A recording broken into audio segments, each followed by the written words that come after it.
So how safe is your house from EMF? Let's get into it.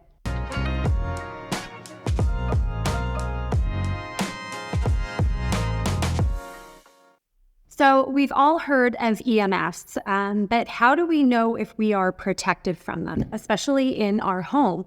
We all assume that our home is it's our home, right? Like it's safe. We love our home. We feel safe in our home, but is there anything going on with EMFs in our home that we're not aware about and that we should be looking at? I recently did pay somebody to come in and test my whole house. He was in here for many hours. The reason why I did it is because right now I am doing, certain protocols, mold being one, mycotoxin illness that I'm trying to get out of my body. And I thought, I'm doing all of these things, but is there potentially some other underlying things in my house that could be causing me a problem or setting me back? I was watching this documentary called Homesick Home, and it really got me kind of thinking about, what's going on in our house. Obviously we need clean air, we need clean water, check. I've got my air purifiers, I've got my water purifiers. Then I really wanted to look at some EMFs. So let's start with what EMF is. The area of, and I'm going to read from this because whenever I'm giving you guys information, I want to make sure I'm giving you the exact facts, not winging it, giving you exact facts. So I'm going to read from here.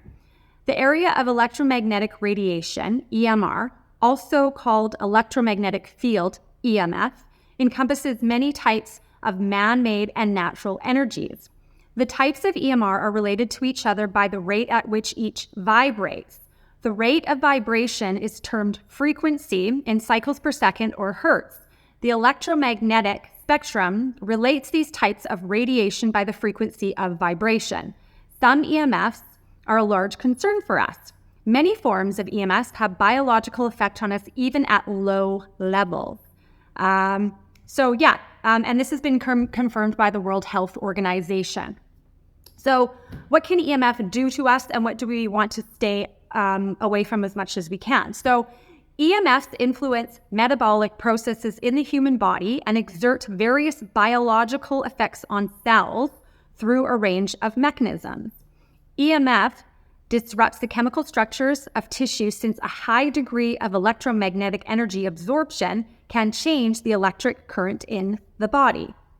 So I also want to mention this too. In a smaller, more recent study, researchers analyzed data over almost 2 decades and found that people exposed to high levels of extremely low-level frequency magnetic fields over a long duration showed an increased risk of acute myeloid leukemia, a type of leukemia in adults. So where are our biggest exposures in the home? So functioning electrical appliances and power lines produce EMF. Even the earth produces small amounts of EMF. Therefore, everyone is exposed to this form of energy. The highest EMF exposure can occur using appliances such as electric blankets, microwave ovens, hair dryers, etc. Now, one thing that I want to touch on when it comes to your EMF exposure is something that is called dirty electricity. And this is one of the things that the person that came into my house was testing for. And maybe it's something that you've never heard of. So I'm going to give you a little bit more information about what is dirty electricity. As its name suggests, dirty electricity is a form of electrical pollution, also known as electromagnetic interference, line noise, or electrical noise. It refers to powerful, high-frequency electrical energy traveling on the wiring in buildings. So this is in your house. So you could potentially have dirty electricity in your house. I'm not saying you do, but this is just something to be cautious of. They are prevalent throughout most urban environments. These are frequency transients that couple onto the electrical wire and then emanate from the wiring into the home. They come from all of our new technology, appliances, and charging devices, and can arguably have a strong biological effect on our bodies. So what causes it? What causes dirty electricity? The type of electrical pollution is created by changes in the quality of electricity. Few modern electrical appliances and devices use standard AC electricity as is. Instead, they must manipulate standard electrical current to work. turning the flow of power on and off repeatedly, often thousands of times per second, causing very brief, erratic changes in the voltage known as transients. These changes can disturb the flow of standard AC electricity, creating irregular surges of electrical energy in unwanted higher frequencies, aka dirty electricity. Voltage transients can also be caused by external sources like phone masts or power lines. So what are some of the things in your home that could be affected, can be responsible for dirty electricity in your home? So light dimmer switches. This was one that I did not know about. And when he was checking my house, that actually did come up as a source. The levels weren't extremely high or anything, but it did come up as a source of dirty electricity in my home. And my home is only a few years old. So, you'd like to think that everything is done correctly and accurately, and maybe it's not, right? Fluorescent light bulbs and tubes, televisions, cordless phones, microwave ovens, smart meters and smart appliances, hair dryers, Wi-Fi routers and modems, battery chargers for mobile phones, tablets, etc., refrigerators, video game consoles, blenders and mixers, and multi-speed fans.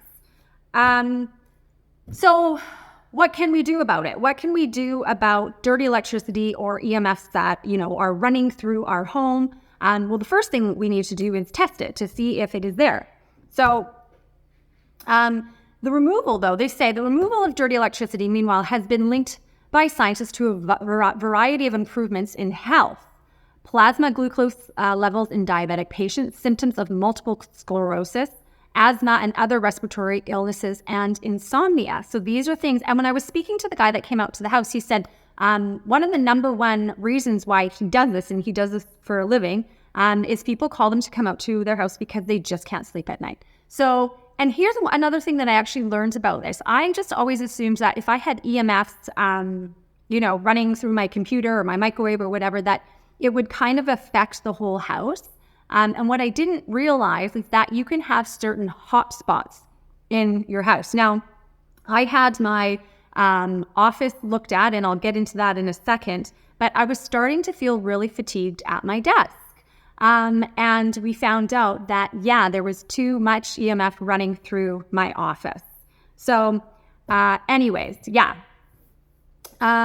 according to a growing number of independent, non-industry funded scientists and doctors, more generally, EMF is more generally harmful to your health, with papers numbering in the thousands. A cohesive body of evidence exists surrounding the damage caused to DNA, cells, organ systems, fertility, brain function, liver, and memory.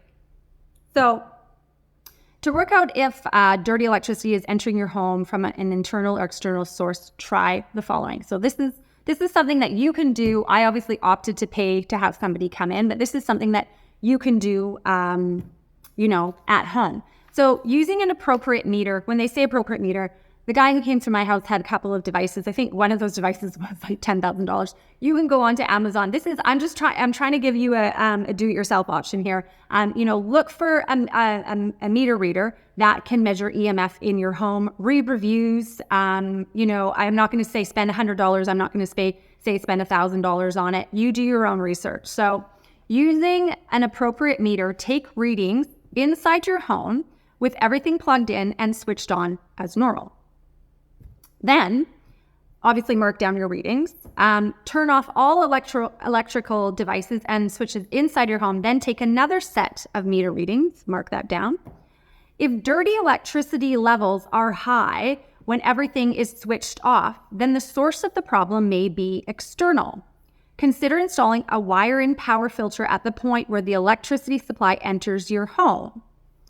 If dirty electricity levels are high when all appliances are switched on, then the issue may be internal. Using your meter, go through your home, identifying any hot spots in a process of elimination.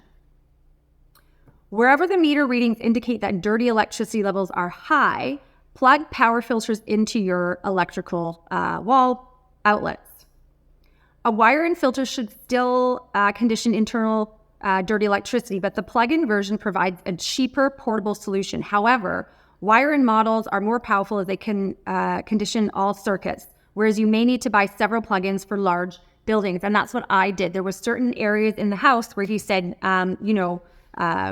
we need to kind of plug this in. And what it does is it kind of stops, as far as I know, it kind of stops the dirty electricity from kind of coming through and redirects it. I believe he said it redirects it into the ground, but don't quote me on this because it was a little while ago that he was in here. So anyways, I wanted to show you, which is really interesting. Sometimes it's not just dirty electricity. Sometimes it's like you just have too much located in one area of your home, which is what happened with my office because we had the security camera kind of main base in there. And then I was also Wi-Fi.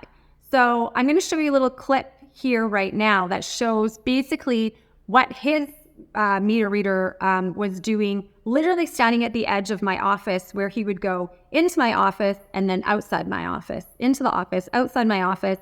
Yeah, take a look at that. So that's Wi-Fi. Yeah. Okay. Oh, wow.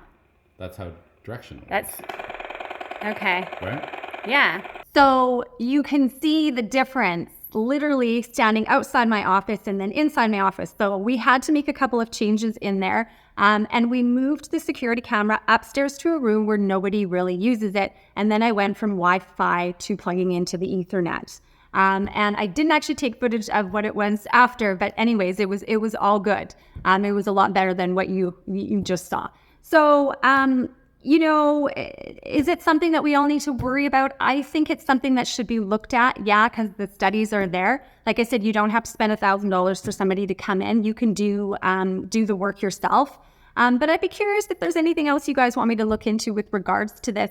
I know it's kind of a lot of information, but it's something just to keep, in the back of your mind. If you're not sleeping well, if your kids kind of get a little bit more hyper in one room as opposed to another room, like you could be looking at these things in your home because this may be something that's disrupting, their mental health and peace of mind. So anyways, hope you guys enjoyed that. Let me know if you have any questions or comments below, and don't forget to hit subscribe so you don't miss out on any of my latest videos. All right, have a good one. Bye-bye.